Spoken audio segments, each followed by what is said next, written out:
রজনীগন্ধা স্টিকটা পড়ে যাচ্ছিলো, এটাকে একটা এই যে খড়ি নিয়েছি, খড়িটা দিয়ে এটাকে আমি এভাবে রেখে দেবো, তাহলে আর এই স্টিকটা পড়বে না। দেখেছেন স্টিকটা কীভাবে পড়ে যাচ্ছিলো, এটাকে একটা সাপোর্ট দিতে হবে, তাই এটা দিলাম। দেখুন কি সুন্দর হয়েছে রজনীগন্ধা ফুল।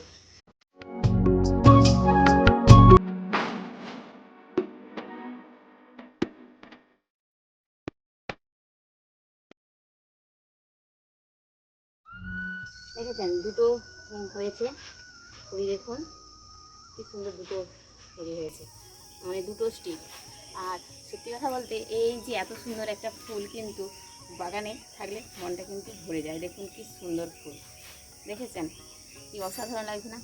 আর এর গন্ধটা তো সন্ধ্যের সময় এর গন্ধটা পুরো একদম গোটা ঘরটাকে পুরো মাতিয়ে রাখে, এত সুন্দর একটা গন্ধ। ছোটো থেকেই আমার রজনীগন্ধা ভীষণ পছন্দের একটি ফুল।